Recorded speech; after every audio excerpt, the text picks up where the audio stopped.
Cockroach जनता पक्ष आणि त्याचा फाउंडर अभिजित दीपिके ह्याचं इंस्टाग्राम अकाउंट काही तासांपूर्वी हॅक झालंय.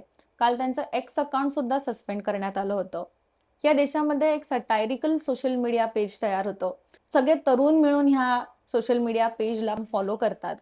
या पेजचा फाउंडर स्वतः हे क्लिअर करतो की हा उद्रेक जरी असला तरी आमचा भारतीय संविधानिक मूल्यांवरती आणि ह्या देशाच्या लोकशाही मूल्यांवरती पूर्णपणे विश्वास आहे. आम्ही जे काही करू ते लोकशाहीच्या आणि संविधानाच्या चौकटीमध्ये राहून करू. आणि पहिला प्रश्न या व्यवस्थेला विचारतात की केंद्रीय मंत्र्यांनी राजीनामा द्या नीट पेपर लीक या प्रकरणी. पण हेच तुम्हाला आता सहन होत नाहीये म्हणून तुम्ही अकाउंट सस्पेंड करता. मग कोणत्या पद्धतीचं अभिव्यक्ती स्वातंत्र्य या देशामध्ये राहिलंय हा प्रश्न आम्हाला पडतोय.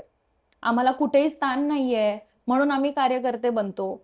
तुम्हाला अवघड प्रश्न विचारण्याचं काम करतोय. तुम्हाला अकाउंटेबिलिटी कुठे आहे हे विचारण्याचा प्रयत्न करतोय आणि त्यावेळेस तुम्ही आम्हाला प्रश्न विचारण्याचं स्वातंत्र्य देत नाही.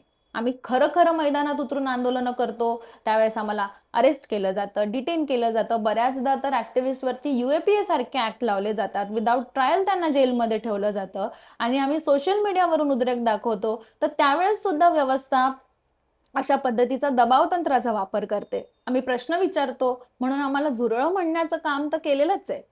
मग आम्ही जर झुरळं असू तर खरं मैदानात उतरून सोशल मीडियावरून किंवा जेन केन पद्धतीने जे जे अधिकार आम्हाला लोकशाहीने दिलेले आहेत त्या सगळ्या मार्गाने आम्ही अवघड प्रश्न या व्यवस्थेला विचारतच राहू. आमचा आवाज कितीही दाबण्याचा प्रयत्न केला तरी